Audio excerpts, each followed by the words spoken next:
Assalamualaikum warahmatullahi wabarakatuh. Salam sejahtera untuk kita semua. Puji syukur atas nikmat yang Tuhan limpahkan sehingga kita dapat mengadakan pembelajaran secara daring bersama-sama. Semoga dalam keadaan sehat semuanya pada pagi hari ini.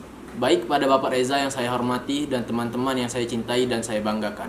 Saya Alvito Meldoni dari kelompok 2. Adapun teman-teman saya atau anggota saya adalah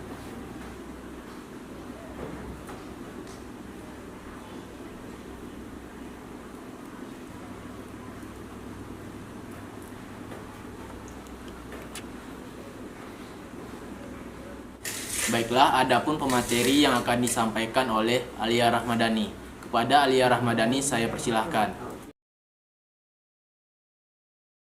Halo sahabat, saya perwakilan kelompok 2 akan menjelaskan mengenai materi tentang menjaga ekosistem laut. Apa sih ekosistem laut itu?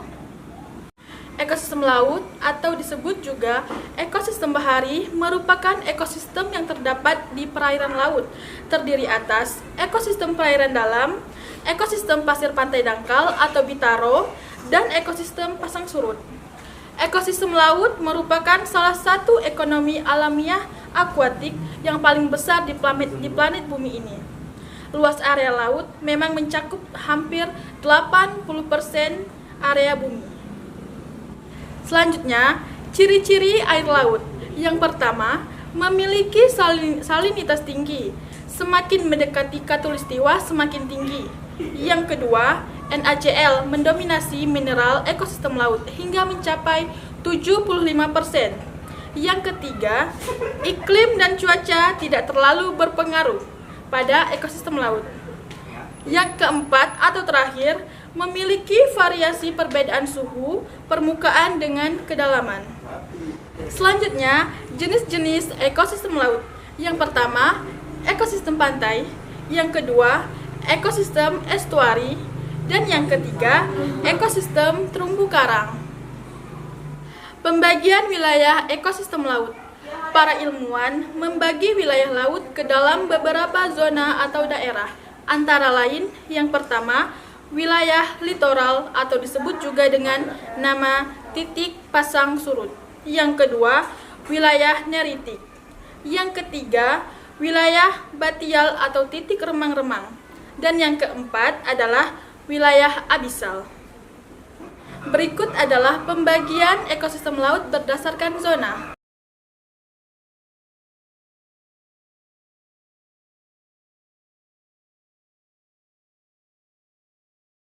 Cara adaptasi biota laut terhadap lingkungan yang berkadar garam tinggi.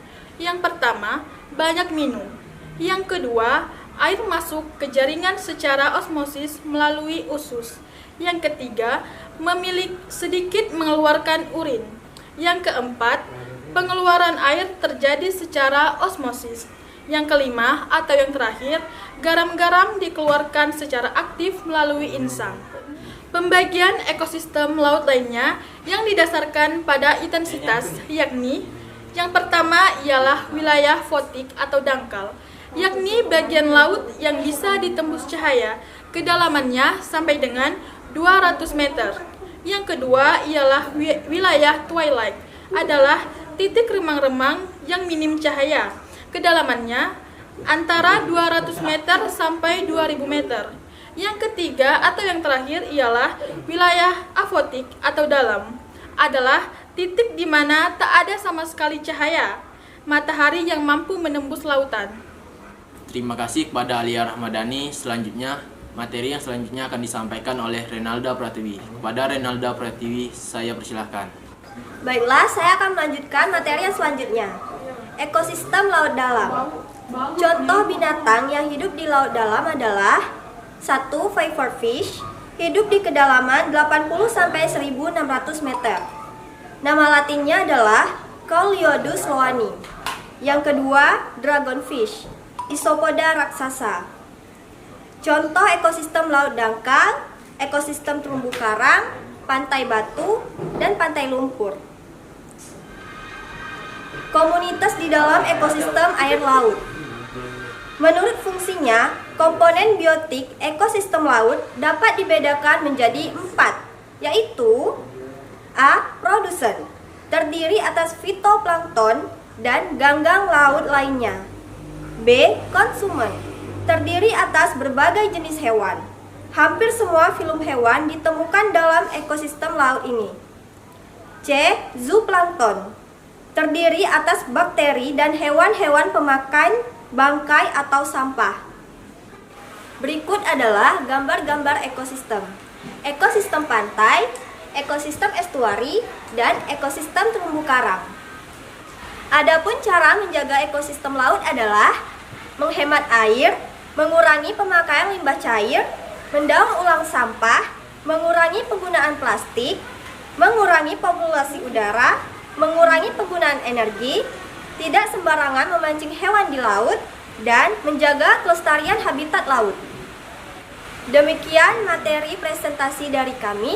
Terima kasih.